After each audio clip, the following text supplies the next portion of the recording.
Hey everybody, this is Scott with Have Wood Will Turn. We're working today on a little table right here. Should be real nice. We've got a hard edge right here that we're gonna have to make into a live edge like this right here. It was a little too big, so we're gonna have to bring that down. We've got a hole we've got to fill, and it looks different on the other side. So we're gonna go and we're gonna sand this, and then we're gonna do some other work on it.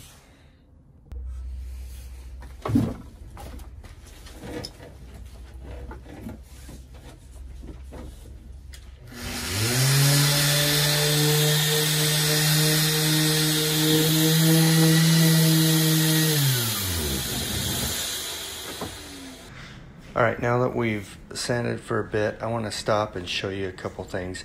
Some of these defects will never come out. Rot like this will never come out. These scratches and other defects that are deep, that are more than 1/4 of an inch deep, those are never going to come out. Or the wood's going to be super thin, or it's going to be wavy, and so we want to avoid that. We want to keep this flat. If there's a superficial scratch, or maybe even a little deeper scratch that you do want to get out, then you definitely want to you want to keep the sander flat. You want to go over those, and you want to just sand up the grits from on this one I'm going from 60 all the way up to 320.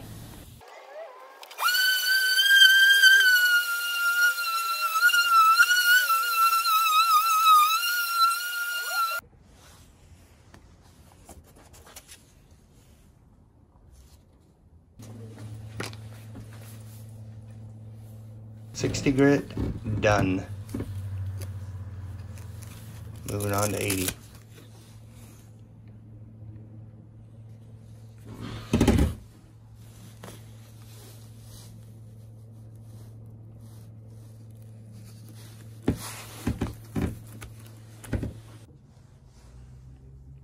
Okay, so here's the deal. Here's the top. And first thing I gotta do is I've gotta basically get back to the natural edge, because we had to cut it.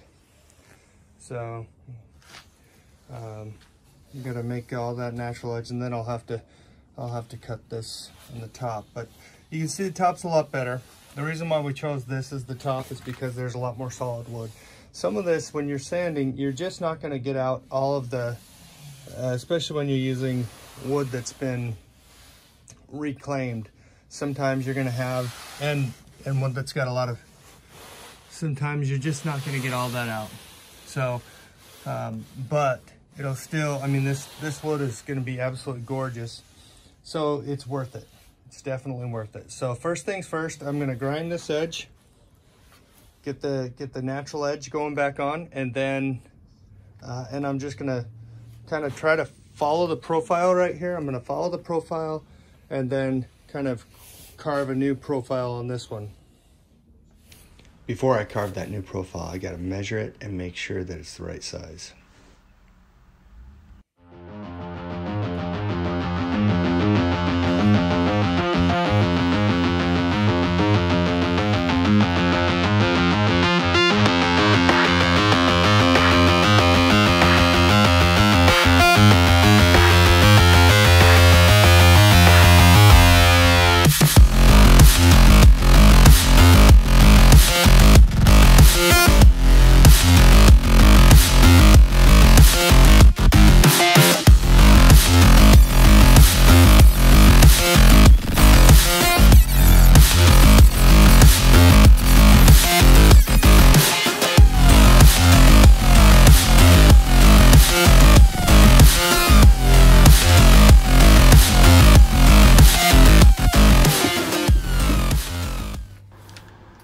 I'm gonna grab the tape measure, make a few marks, show the length, how long it's gonna be, and then also how wide it's gonna be. I'm gonna make those marks, and then I'm gonna cut those with a jigsaw, and then I will show you the other portion of how to make that into a live edge.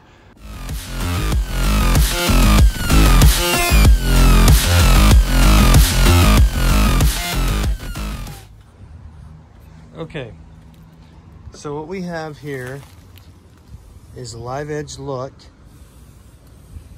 right? And now we need to continue that on through here. So I'm going to show, that's what I'm going to demonstrate today, how to do that live edge look. And what I'm going to do is I'm going to take this pea grinder.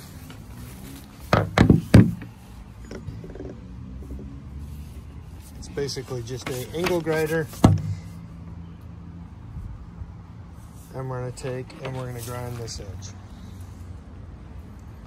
Okay.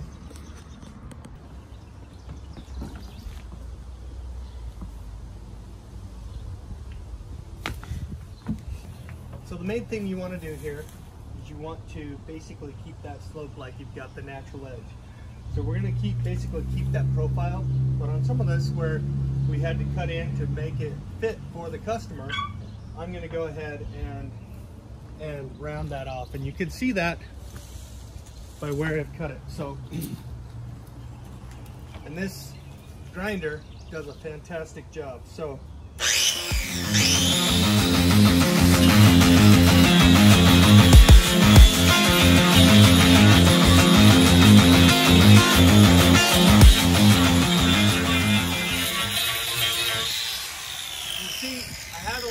loose material on there. You want to get off all of that loose material. So anything that's protruding loose, this is going to be a table, so you want to make sure that anything rough like this right here gets taken off, because if people go by it, if they have a knitted shirt, they could catch their shirt, snag their clothes. You don't want that. You want a nice smooth surface.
So before we get too far into it, I really kind of want to give you guys a close-up look at what's being done here.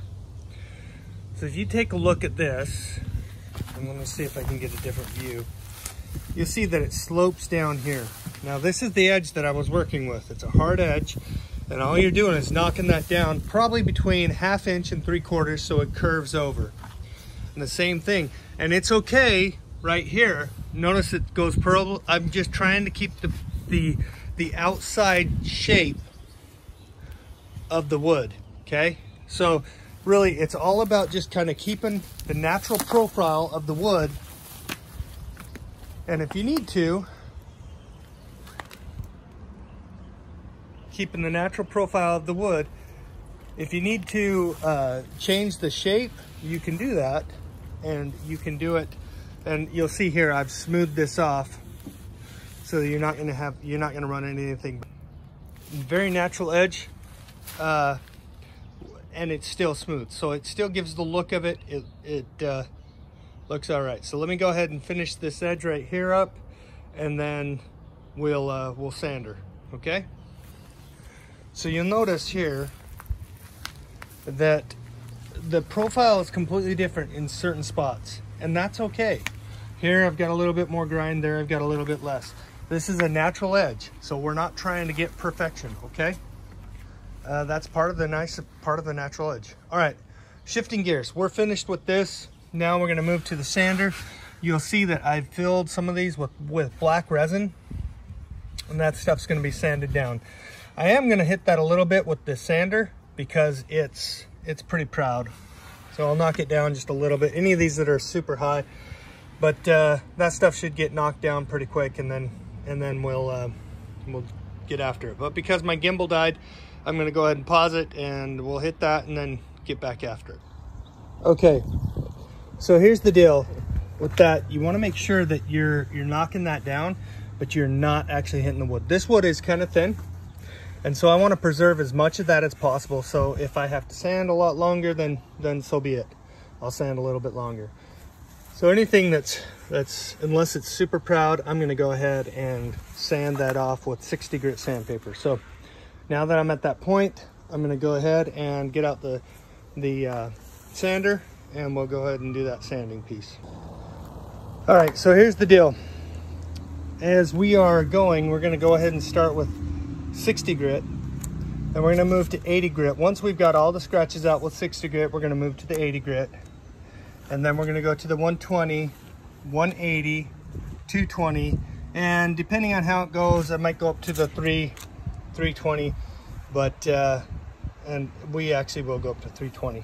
I just don't have that out here right now. I have to get in the closet for more. So we're going to go ahead and take this off and match up the holes. And the nice thing about this is it's got a vacuum, so it's going to suck up all those with a HEP filter in there. Okay, and we'll get after it. Okay, so that's the first one, and then we're going to do that same thing with the other ones. Okay, we have Jonathan out here. Say hi, Jonathan. Hello. Okay, he's going to learn how to sand today. So we've got 60 grit on here, and what we're going to do while sanding is we're going to hold it flat, okay, and we're just going to move it back and forth. Okay, so go ahead and turn it on.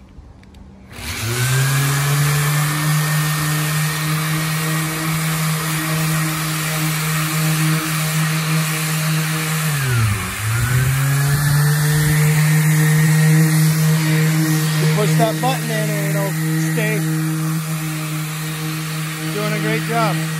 All right, so I've sanded most of the other things, so focus on the dark areas. And focus on the black stuff.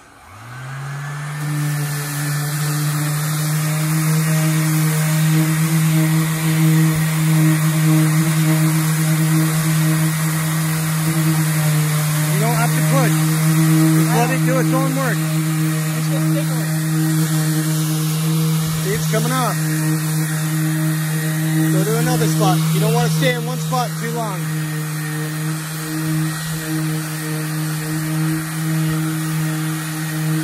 Go to the next one. You can do long swipes, kind of like this. Going back and forth. That way you don't get a divot, okay? Doing great.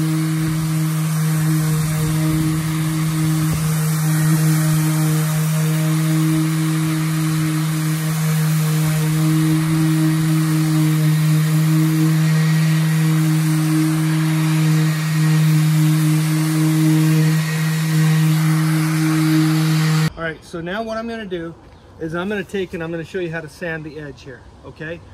There's no rocket science to it. Basically, I'm just going to take this, I'm going to support it, and then I'm going to try to get the angle to match the angle so it looks flat and parallel, and then I'm going to roll it. So I'm going to basically knock off the hard edges, okay?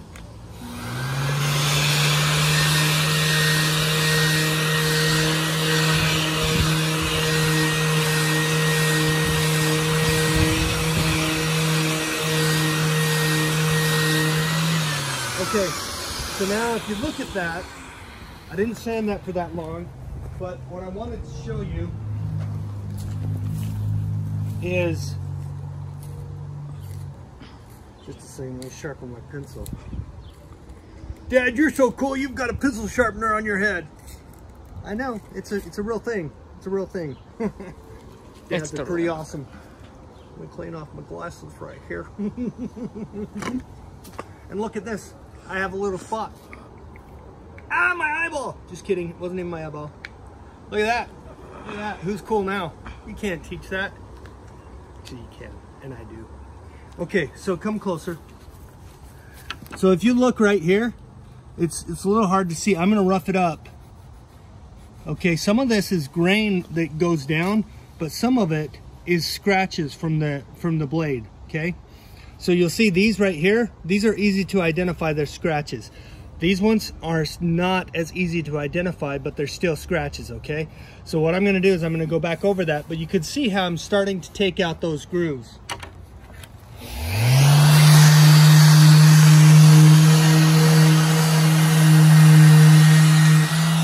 See, there's still, it's closer to right here. So see right here, this is, you can still see the lead, and as I hit it, the thing comes off, and then I move to the next step.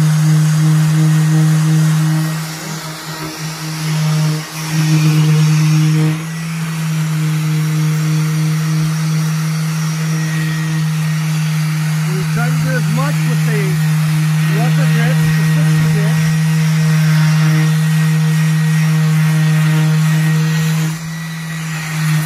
So if you look, take a picture, take a close up of this right here, okay? So you see it right here. Now, as I'm going over it, it's slowly getting it off.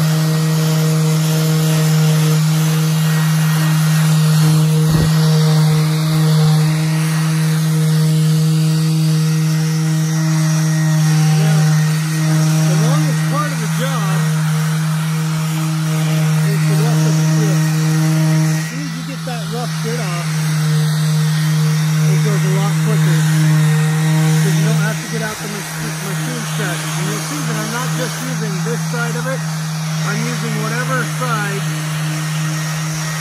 of the cylinder we're stuck, okay? And I know it's a great concept to keep it flat, but when you're doing these edges, you just got to tilt it where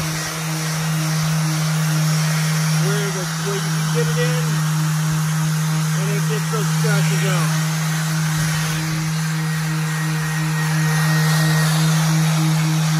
You'll see that it's ripping off the paper. The reason why is because I'm not keeping it flat, okay?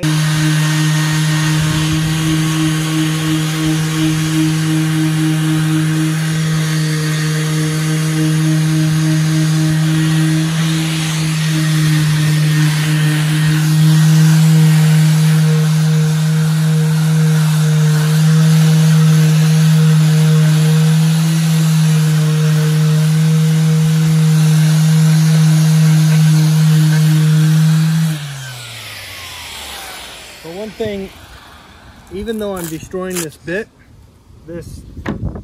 I don't want to destroy the sander, so I'm going to change this out so it doesn't heat up.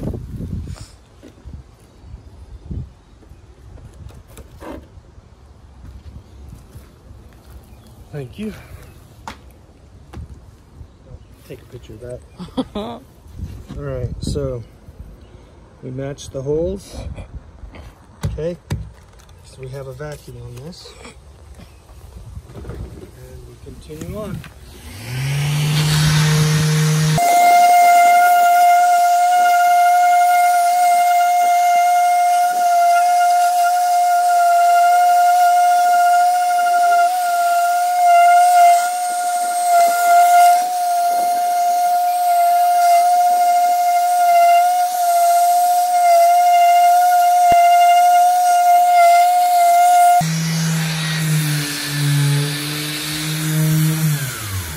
You'll notice on this, if you can get in real close right there, see those are machined.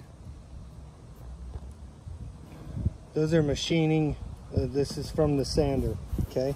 So those will have to come out later on. That's why we want to do it in the, that's why I normally sand stuff like this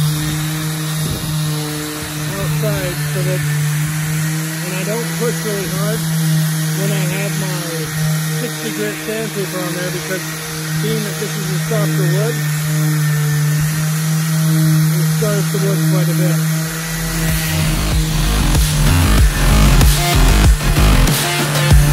See how quickly that comes off there.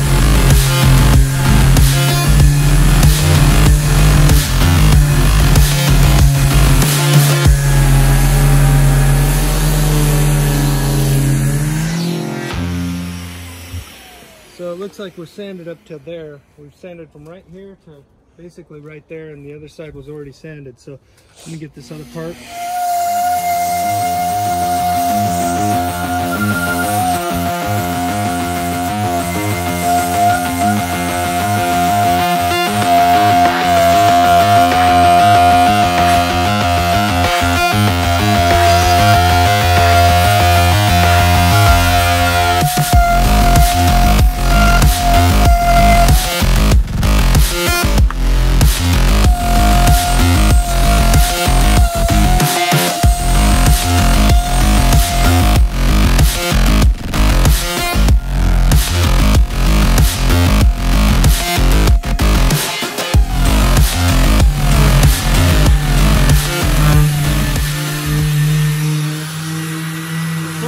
I don't have to hit necessarily with the 60 grit.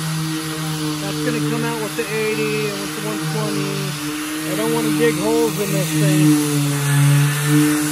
And you'll notice that I'm moving it back and forth because I don't want to just hit the one spot.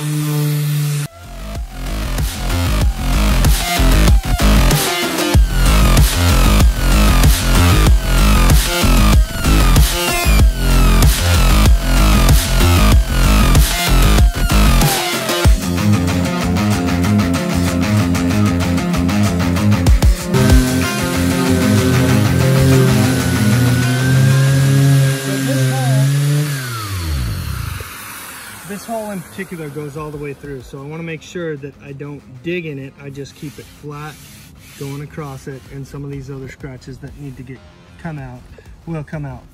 Okay.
And we gotta go ahead and hit everything that we hit with the 80 grit. It just won't take as long. We just gotta make sure that all of those machined squigglies now get taken out.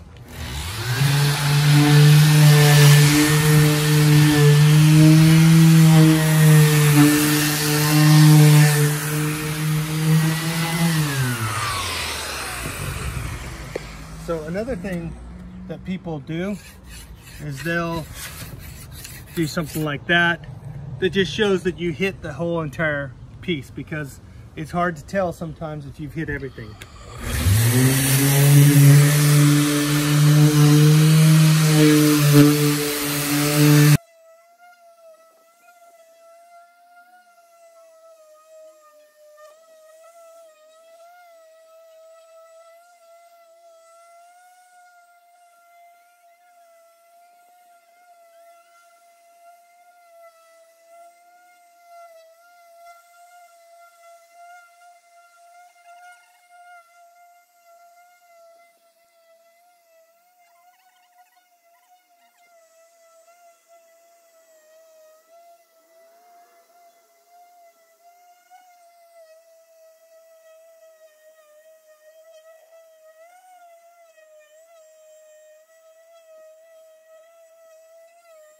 Okay, now I've got out the scratches in the top, it looks like. And what I'll do, just keep going. All right. What I'm gonna do is now I need to hit the edge. All the edge needs to be hit.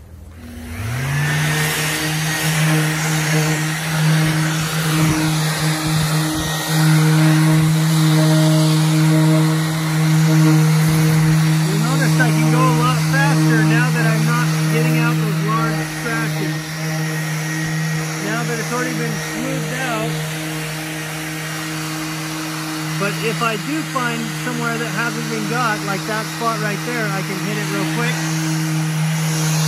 and move on to the next thing.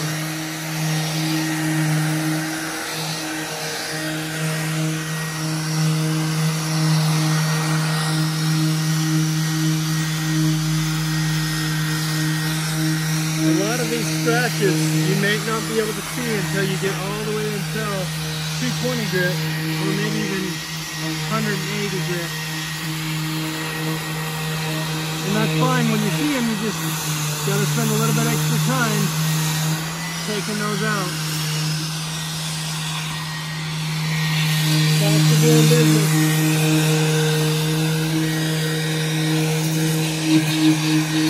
On live edge, you're going to see a lot of things that still have cracks in them. So you just got to, that's part of the look at the live edge. The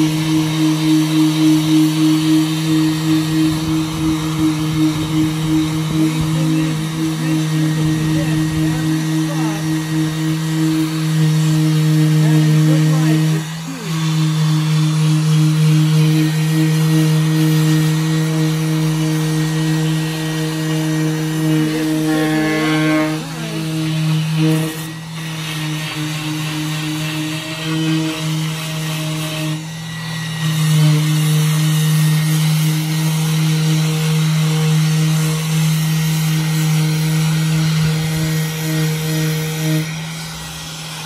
Cool about this Festool is you could switch it to auto, and so that's the vacuum. The vacuum's on automatically, or it's off, or it's on auto.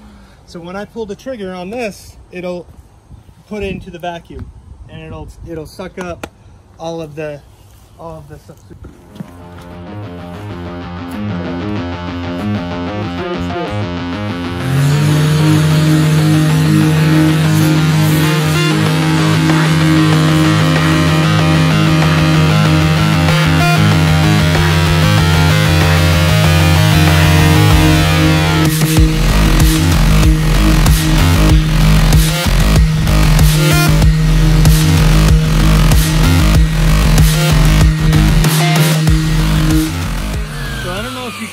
But when I'm working on the side, there's a lot more sawdust that comes off, and the reason why is because it doesn't get sucked up by the vacuum. Whereas if I have it down like this, it captures all of that and it sucks it out of there before it can actually get into the air. So that's 180, or that's 80. So time to move on to the 120. And you'll see it's exponentially quicker when you're not digging out those deep scratches, those machine scratches. So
So this right here, you can see it's it's a piece that I missed. I missed right there and I missed right there.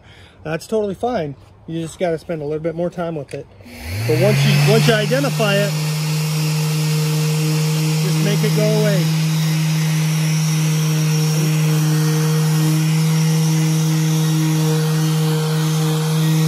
And it goes away pretty good. So on the end grain, it takes a little bit more to sand it.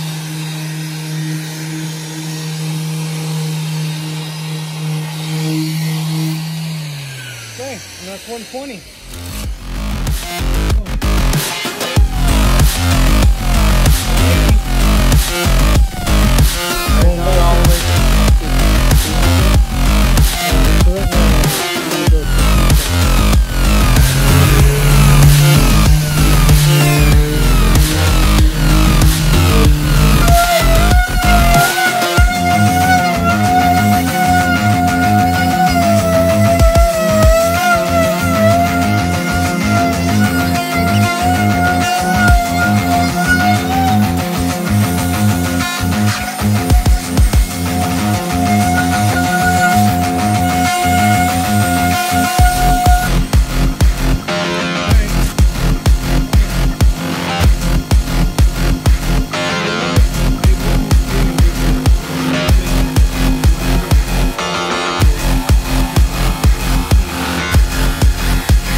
Higher grits, one thing that you can do also is as you feel it, you rub your hand over it and you can feel.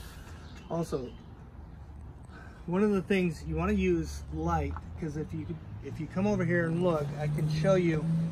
There's no way I would have been able to see these little squigglies in the dark.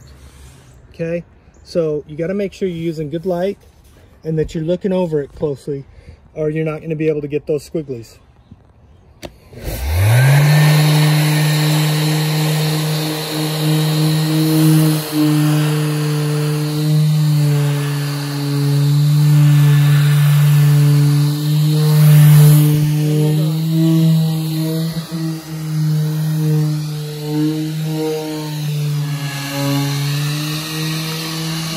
All sanded, time to finish. All right, so we're gonna throw a Danish oil on this, and then also I want to point out some key features of this wood. It is absolutely gorgeous. It's got a lot of burl, it's got a lot of curl, and when you put the Danish oil, it really starts to pop. So you can already see as I'm putting it on some of the burl spots starting to pop. There's one right there, and see that figure? There's some great figure. Let's finish this up.